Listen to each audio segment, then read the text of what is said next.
अस्सलामु अलैकुम वरहमतुल्लाहि वबरकातुहू। अल्हम्दुलिल्लाहि रब्बिल आलमीन। अल्लाहुम्मा सल्लि अला मुहम्मद व अला आलि मुहम्मद। मस्त रखो ज़िक्र फ़िक्र सुबह गाही में इसे, पुख्ता तर कर दो मिजाज खानकाही में इसे। आज की इस नशिस्त में हम दाता दरबार के उर्स के हवाले से कुछ बात करेंगे। इसके अंदर आपको उनका कुछ तारुफ़ बताएंगे, उनके दरबार के हवाले से कुछ बातें करेंगे, उनके उर्स की तकरीबात के हवाले से बातें करेंगे और एक ख़ास मकतबा फ़िक्र के उलमा की इसके ऊपर क्या राय है उसके ऊपर बात करेंगे और इल्मी नकात इंशाअल्लाह उसके सामने आपके सामने भी रखेंगे कि ये मामला उर्स का कहाँ से डिवाइस किया जाता है और इसकी असल हकीकत क्या है। तो आइए इसका आगाज़ करते हैं। अगर हम दाता साहब के नाम की बात करें, जिनको अल मारूफ दाता गंज बख्श का लक़ब लोगों ने दिया हुआ है, इनका असल नाम अली था, अली बिन उस्मान अल मारूफ अल हजवेरी। इनकी पैदाइश की बात करें तो इनकी तारीख़ पैदाइश और तारीख़ वफ़ात दोनों पर ही आज तक समझ लीजिए 100% इत्तफ़ाक़ नहीं है। मुख्तलिफ़ मौरख़ीन ने या लोगों ने इनकी मुख्तलिफ़ तारीख़ पैदाइश और तारीख़ वफ़ात लिखी हैं, ठीक है। और इनकी अगर पैदाइश की बात करें तो ये गज़नी शहर से या गज़नी के इलाके अफ़गानिस्तान के मोहल्ले हजवेर से इनका ताल्लुक़ था, उसी निस्बत से इनको हजवेरी भी कहा जाता है, ठीक है। अब हम इनके उर्स के हवाले से बात करते हैं। दरअसल बरेलवियों के अंदर या एक ख़ास मकतबा फ़िक्र के अंदर जो उर्स है उसका मारूफ़ मतलब ये होता है कि जिस दिन उस बुज़ुर्ग की या ख़ास बुज़ुर्ग की वफ़ात हो उस दिन को वो उर्स का नाम देते हैं। उसकी वजह क्या है वो पहले आप एक मुलाहिज़ा कीजिए वीडियो, फिर हम उसके ऊपर मज़ीद बात करते हैं। उसका लफ्ज़ कहाँ से आया? नबी पाक अलैहिस्सलाम ने फरमाया जब मेरा मोमिन जब कब्र में जाता है तो फरिश्ते 3 सवाल पूछते हैं। मन रब्बू का, तेरा रब कौन है? मा दीनु का, किस मजहब का मानने वाला है? मा कुंत तक़ूलु फ़ी हक़्क़ि हाज़ा रजुल, बता दुनिया में मुस्तफ़ा के बारे में क्या कहता था? इनके बारे में तेरा अकीदा क्या था? भाई हमने तो खोल के कहना है, हम कहा करते थे बलगल गुलाब कमाल, बच्चे को आता है, हमने कहना है बलगल गुलाब कमाल कशफत दुजाब जमाल ही हसनत जमीओ खिसाल ही, क्योंकि सल्लू अलैहि, हमें तो याद है, रट्टा लगा के याद किया हुआ है। सोते हुए को भी जरा छेड़ देना, कोई बलगल गुलाब तो सारा सुना देता है। सोए सुन्नी को भी याद है, बिल्कुल सोया हुआ उसको भी याद है, तो हमने तो कह देना। वो ढूंढते फिरेंगे कि मैं कहा करता था हदों में रहना चाहिए, इतनी बात करनी चाहिए, इतनी नहीं करनी चाहिए, हमें तो याद है। हमारे तो आप यकीन करें बड़ी सादी सी बीबी से कभी पूछें कि कोई नात शात आती है तो वो भी कह देती है तेरा खावा तेरे दीद बाबा यार, बिल्कुल अनपढ़ सादी, बिल्कुल ये बात उसे भी याद है। और आप यकीन करें हमारे तो बूढ़ों को देहातियों को भी हजरत हलीमा की सारी बातें आती सारा उन्हें, तो उन्होंने तो कह देना बलगल गुलाब है कमाल नहीं कशफत दुजाबे जमाल हसनत जमीओ खिसाल सल्लू अलैहि। फरमाया जब सही जवाब देगा ना तीनों सवालों का तो फरिश्ते कहेंगे नम का नौमतुल उरूस, हदीस मिशकात है। फरिश्ते उस बंदा मोमिन से कहेंगे यूं सो जा जिस तरह पहली रात की दुल्हन सोती है। नम का नौमतुल, खुशियां सिमटी होती है उसके दामन में। आज ना उसकी सोच परवाज वो कहीं पहुंच गई है, उसका एक मेयार बन गया जिंदगी का। वो बात को तकल्लुफ में ना लेना, उसका हुस्न लेना, जिसको पता चल जाए मैं सुहागन हो गई, जिसको पता चल जाए मैं सुहागन हो गई, उसकी परवाज होती है बुलंदी की कि मेरा अब कोई घर है, मैं अब एक मुकम्मल जिंदगी गुजारने वाली हूं। भाई फरमाया फरिश्ते कहते हैं नम का नौमतुल उरूस, उस तरह सो जा जिस तरह पहली रात की दुल्हन सोती है, क्योंकि उससे उसके दुल्हा की मुलाकात है। वली से भी कहा जाता है सो जा, आज तेरी रब रसूल से मुलाकात है। वो उस उरूस से लफ्ज़ उर्स निकला है, उस उरूस से लफ्ज़ इसका लुग़वी माना शादी के। हम हर साल उर्स मनाते हैं, गोया वो दिन मनाते हैं, याद रखना, गोया हम वो दिन मनाते हैं जिस दिन वलीउल्लाह की नबी पाक से मुलाकात हुई। जी, तो वीडियो मुलाहिज़ा कर ली कि इन्होंने इशारा किया कनौमतिल उरूस के हवाले से कि कनौमतिल उरूस जो है यानी एक जो दुल्हन की नींद होती है पहली रात की, उससे इसको तशबीह दी है एक हदीस के अंदर। तो उस हदीस की क्या हकीकत है वो आज हम आपके सामने रखते हैं। इन्होंने तो मुकम्मल हदीस आपके सामने शो नहीं की, ना उसका मुकम्मल रेफरेंस दिया। अपनी स्क्रीन पर आप मुकम्मल हदीस भी मुलाहिज़ा कर सकते हैं। ये तिरमिज़ी की 1071 नंबर है और मिशकात में बाद में इसको जो लेके आए हैं वो उसमें 130 इसका नंबर आता है। कुछ मुहद्दिसीन ने इसको सही दर्जे या हसन दर्जे के ऊपर भी गर्दाना है।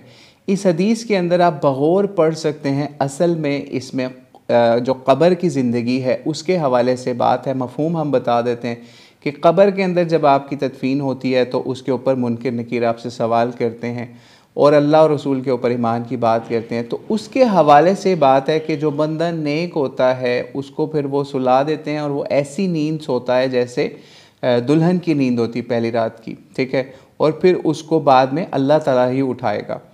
ये मफ़हूम है कमा क़ाल अलैहिस्सलातु वस्सलाम उस हदीस का। पूरी रवायत हम आपके सामने भी लगा चुके।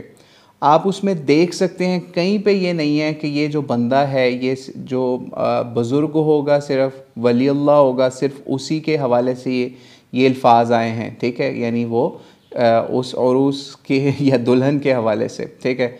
अब आप ख़ुद सोचिए कि अगर हम इस हदीस की वजह से किसी बुज़ुर्ग को दुल्हन कहना शुरू कर दें, ठीक है, या उरूसी मलबूसात की दुकानें हैं जिस तरीके से, ठीक है, कि दुल्हनों के पहनने की जो दुकानें हैं वो यानी कि उनके कपड़ों की, तो क्या लोग हमें ये नहीं कहेंगे कि ये क्या गलत बात कर रहा है, जबकि उसी हदीस से इन्होंने इस तरह की चीज़ें ड्राइव की हैं जिनका दीन से कोई ताल्लुक़ नहीं है। क्या नबी अलैहिस्सलाम ने उर्स मनाए? क्या नबी अलैहिस्सलाम ने इस तरीके से क़ब्रों के ऊपर, आपको हम अभी दिखा रहे हैं कि ये क़ब्र के ऊपर ये हाल क्या नबी अलैहिस्सलाम ने सिखाया, सहाबा ने, अहले बैत ने करके दिखाया? नहीं किया। तो आप कौन हैं ये काम करने वाले, ठीक है। बहरहाल अल्लाह ताला इन लोगों को हिदायत दे। और इसी तरीके से इन्होंने इसको उर्स मनाने को ग़ज़वा उहद के शोहदा के हवाले से भी उसको गर्दाना। वो भी ज़रा एक छोटी सी वीडियो मुलाहिज़ा कीजिए। सल्लल्लाहु अलैहि वसल्लम हर साल शोहदा उहद के मज़ारों पे जाते, करीब था ना उहद का पहाड़, महीने के बाद चले जाते। हर रोज जाते तो मना तो नहीं ना भाई, लेकिन नबी पाक क्या करते, हर साल जाते। हुजूर का विसाल ज़ाहिरी हुआ तो हज़रत अबू बकर सिद्दीक़ भी हर साल जाते। जनाब सिद्दीक़ अकबर का विसाल हुआ तो हज़रत उमर भी हर साल जाते। हज़रत उमर के बाद जनाब उस्मान गनी भी हर साल जाते। हज़रत उस्मान के बाद मौला अली भी हर साल जाते। हज़रत उमर बिन अब्दुल अजीज कहते हैं मैंने जब ये तरीका पढ़ा तो मैं भी हर साल जाता। कहते एक साल नहीं गया तो हज़रत अमीर हमज़ा मेरी ख्वाब में आ गए, कहने लगे पक्का यराना लगा के फिर छुट्टी नहीं करनी चाहिए, तू है ही नहीं यार, तू पहुंचा ही नहीं। और भाई उहद के शहीद जो थे वो तो बख्शे हुए, उनको तो कुरान कहता है वला तक़ूलू लिमन युक़तलू फी सबीलिल्लाहि अमवात, लेकिन हुजूर थे भी हर साल उनके मज़ारात पर। इसी से हमने निकाला है कि हर साल अल्लाह के बंदों का उर्स मनाना चाहिए, साल के बाद अल्लाह के बंदों का उर्स। जी, तो आपने सुन लिया कि उर्स मनाने के ऊपर या उहद के शहदा की जगह पे जाने के हवाले से बात करें। हालांकि नबी अलैहिस्सलाम ने कभी भी इस तरह मुतय्यन करके ख़ास दिन नहीं रखा कि जनाब फ़लाँ दिन इनकी शहादत हुई तो हमने उसी दिन इनकी जो है वो वहाँ पे शहादत गाह के ऊपर जाना है, उहद के शहदा के ऊपर, या वहाँ पे फूल चढ़ाने हैं, चढ़ावे चढ़ाने हैं, या फिर पुख्ता कब्रें करके वहाँ पे बिल्डिंग्स बना देनी है। नहीं, बल्कि इसके मुखालिफ अहादीस हमें मिल जाती हैं। कहाँ ये आपको भाग भाग के तिरमिज़ी और मिशकात से पकड़ के रवायत दिखा रहे थे अभी, लेकिन हम अगर आपको सही मुस्लिम से और दीगर किताबों से, कुतुब सित्ता से वो रवायतें दिखा दें जिसके अंदर इन सब चीज़ों की मुमानियत है, तो आप क्या करेंगे? फ़ॉर एग्ज़ाम्पल हम आपको मुस्लिम की रवायत है 2245, मिशकात की 1697, और इसी तरीके से और भी किताबों के अंदर ये रवायतें आई कि रसूलुल्लाह सल्लल्लाहु अलैहि वसल्लम ने मना फरमाया कि कब्र पर कोई इमारत बनाई जाए, कब्र पे कोई इजाफ़ा किया जाए, कब्र को या पुख्ता किया जाए, या इवन कुछ रवायतों के अंदर कब्र के ऊपर चूना लगाने से या उसके ऊपर मजावर बन के बैठने तक से मना फरमाया गया है।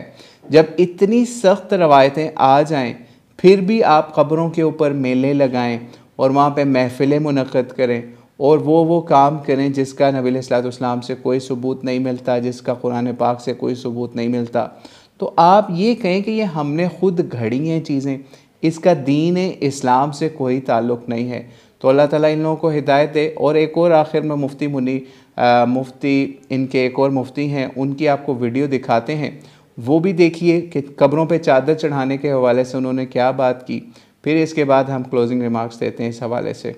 अफराद अपने अपने अंदाज से तकरीबात का इनेकाद करते हैं। उनमें से बाज़ तकरीबात तो मुस्तहसन है, बहुत अच्छी हैं, लेकिन अक्सर ये देखा गया है कि जाहिल किस्म के लोग आगे होते हैं और वो ऐसी तकरीबात का इनेकाद करते हैं जो शरअन काबिल गिरफ्त ममनू होती हैं और काबिल गिरफ्त भी होती हैं। जैसे मिसाल के तौर पर मैंने कई जगह ये देखा कि चादर चढ़ाई जाती है और इस तरह की चादर होती है कि उस पर आयात कुरानियाँ लिखी होती हैं। अब वो आयात कुरानियाँ वाली चादरें लोग चढ़ा रहे होते हैं और इस तरह की वो रेशम की तो चादर होती है, एक के ऊपर जब दूसरी आती है तो रुकती नहीं है, फिसल के गिरती है।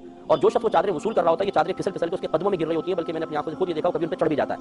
अब आयतुल कुर्सी अगर एक चादर पर लिखी हुई है और उसके ऊपर वो शख्स चढ़ रहा है और वो कहता है जी कसरत से लोग दे रहे हैं, रश है, अब मैं क्या करूँ, ज़्यादा चादरें आ रही हैं तो मेरा शायद चढ़ना इस पर जायज़ हो जाएगा। ये तो मैदान माशर में जवाब देगा कि अल्लाह तबारक व तआला के कलाम पर चढ़ना उसके लिए क्या हुक्म रखता था, दर्जा रखता था, ये तो हद कुफ्र तक चीज़ पहुंच जाएगी। इस तरह की बात चीज़ें ऐसी होती है जो जोश में और शरीयत की तरफ तवज्जो ना करने की बिना पर इंसान कर बैठता है और शदीद किस्म का गुनहगार हो जाता है। इसलिए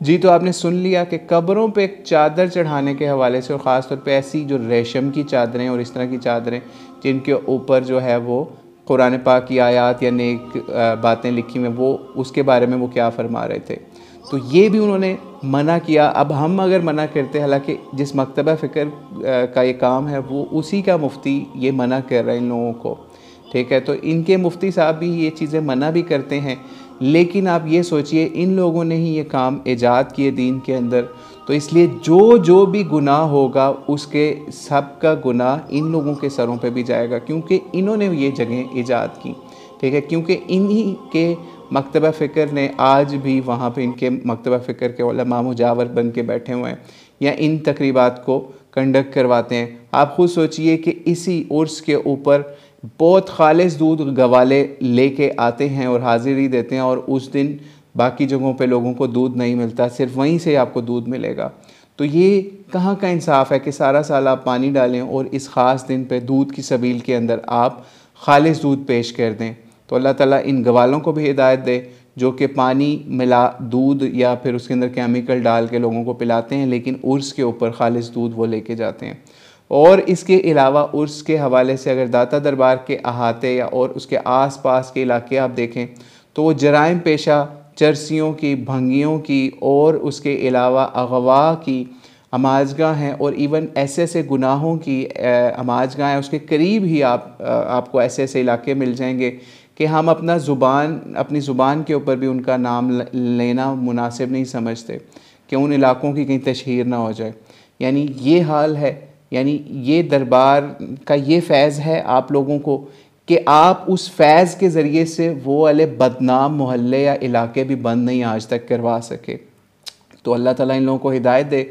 और क़ब्रों से नबी अलैहिस्सलाम ने किसी भी इस किस्म की एक्टिविटी को परफॉर्म करने के हवाले से कोई दीन नहीं हमें दिया कि हम क़ब्रों के ऊपर इस तरीके से मार्बल की स्लैबें लगाएं, संगे मरमर लगाएं, वहाँ पे फूल चढ़ाएं, चादरें चढ़ाएं, और वो मलमल की यानी रेशम की चादरें तक चढ़ा रहे हैं वहाँ पे लोग, जो कि ज़िंदा को पहनना भी मना होती है, और ये लोग उसको यानी वफ़ात के बाद ये काम करें। तो अल्लाह ताला इन लोगों को हिदायत दे। हम इनकी हिदायत के लिए दुआई कर सकते हैं।